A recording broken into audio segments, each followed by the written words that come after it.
안녕하십니까, 호스트입니다. 오늘은 국공립장애통합 어린이집에 들어가야 하는 대상 그리고 방법에 대해서 알려드리도록 하겠습니다. 우선 장애통합 어린이집에 들어갈 수 있는 그 대상은 두 가지로 크게 나뉠 수 있습니다. 첫 번째는 단순하게 장애복지 카드를 가지고 있는 아동, 그러니까 장애가 확진된 아동, 무조건 들어갈 수 있습니다. 두 번째는 병원에서 진단서를 받아오는 겁니다. 그 진단서 안에는 발달 지연 혹은 ADHD 그리고 지원이 필요하다는 내용이 들어가 있으면 됩니다. 그렇게 된다면 이 진단서를 통해서 이 아이는 특수교육 대상자구나 라고 선정이 될 수 있습니다. 그래서 특수교육 대상자가 되면 장애통합 어린이집에 들어갈 수 있게 되는 겁니다.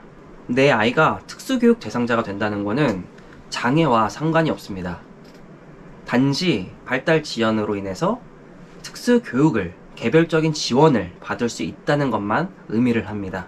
그렇기 때문에 특수교육 대상자가 됐다고 해서 막 너무 속상해하지 마시고 내 아이가 특수교육을 받아서 또래 정도의 수준까지 빠르게 끌어올릴 수 있는 기회구나 라고 생각을 하시면 좋겠습니다. 물론 발달 지연으로 인해서 특수교육 대상자가 됐을 때 지적장애나 자폐와 같은 장애 확진을 나중에는 받을 수 있게 되는 경우가 있습니다. 하지만 정말 단지 발달 지연이고 추후에는 따라갈 수 있는 그런 아이들이 많습니다.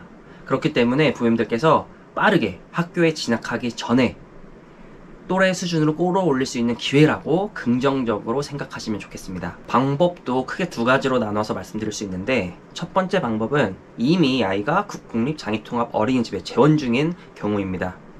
일단 만 0세에서 만 5세까지 국공립 어린이집을 다니기 때문에 만약에 만 0세에서 만 2세를 다니는 도중 약간 발달 지연이 있는데 라는 진단서를 받으시고 만 3세부터 장애통합반에 가고 싶다, 지원을 받고 싶다 하신다면 정말 운이 좋은 건 우선순위에 해당이 됩니다. 그렇기 때문에 재원생 같은 경우에는 의심이 된다, 그리고 진단서를 받을 수 있다 한다면 우선순위로 먼저 쉽게 들어갈 수 있겠습니다. 그런데 만약에 만 3세, 만 4세가 되었을 때 그제서야 통합 지원을 받으시고 싶다면 TO가 났을 때 그때 우선순위로 들어가실 수가 있게 됩니다. 그래서 만약에 TO를 원하신다면 원장님께 혹시 TO가 생겼을 때 가장 먼저 연락 주실 수 있으세요? 하고 먼저 말씀드리는 것도 중요하겠습니다. 부모님들께서 아이가 발달 지연인 거를 먼저 아실 수 있는 방법은 건강검진을 받을 때 발달 선별 검사라는 것을 합니다. 되게 단순하고 간단한 검사인데 그렇기 때문에 이게 완전히 옳다고는 할 수 없습니다. 그렇기 때문에 이 검사 결과에서 양호한지, 또래 수준으로 같이 가고 있는지 이런 내용이 있거나 반대로 또래들보다 조금 느리다, 그렇기 때문에 심층적으로 평가를 권고한다 라고 해서 심층평가 권고라고 받기도 합니다. 근데 이렇게 된다면 자신이 살고 있는 지역의 국민건강보험공단에 연락을 해서 상담을 받으셔도 좋고, 아니면 병원에 가서 발달 검사를 받으시는 것도 좋습니다. 그걸 통해서 그렇게 진단을 받으실 수 있게 됩니다. 두 번째는 장애통합 어린이집이 아닌 곳에서 다니다가 이제 만 3세부터 장애통합 어린이집에서 특수교육 지원을 받아야겠다라고 하는 케이스입니다. 이때는 일반 보육과 마찬가지로 똑같이 대기를 하셔야 됩니다. 이 대기는 똑같아요. 맞벌이인지 다문화인지 여러가지 확인이 된 상태에서 점수가 높은 경우에 먼저 우선권이 주어집니다. 그런데 국공립장애통합 어린이집은 집 근처에도 있지만 진짜 전국 곳곳에 있습니다. 너무나 당연한 이야기죠. 하지만 집 근처에 그 자리가 없다, 대기가 길다 싶으면 다른 곳으로도 하셔야 됩니다. 실제로 20분, 30분, 그러니까 차로 그렇게 오래 걸리더라도 다니십니다. 이렇게 힘들게라도 다니는 이유는 당연히 있습니다.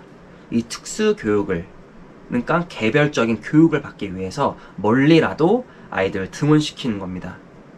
그렇기 때문에 집 근처가 아니더라도 갈 수 있는 곳이 있다 라고 하신다면 무조건 대기를 거시고 알아보시기를, 추천드립니다. 덧붙여서 말씀을 드리자면 대부분 발달 지연으로 들어오게 됩니다. 하지만 발달 지연만 있는 게 아니라 발달 지연과 동반해서 자폐 성향이 많이 나오기도 합니다. 현재는 아스퍼거라는 말을 많이 안 쓰지만 아스퍼거 증후군과 같은 사회성이나 언어만 떨어지는 친구들도 굉장히 많습니다. 거기에 자폐 성향으로 보여지는 감각 추구나 상동 행동이 많이 보여지는 케이스가 많습니다. 그래서 이런 경우에는 나중에 지적장애 혹은 자폐로 확진이 될 가능성이 큽니다. 아까 말씀드렸던 발달 선별검사에서 심층적으로 평가를 권고하는 그런 케이스는 절반 이상 장애 확진을 받을 수 있는 그런 경우가 있다고 생각하시면 되겠습니다. 반대로 절반 가까이 장애가 되지 않고 일반 또래의 수준으로 끌어올릴 수도 있다 라고 보셔도 좋겠습니다. 지금까지 국공립장애통합 어린이집에 들어가야 하는 그 대상과 그리고 방법에 대해서 말씀드렸습니다. 만약에 궁금하신 게 있다면 댓글로 남겨주시면 제가 최대한 답글을 달아드리도록 하겠습니다. 감사합니다.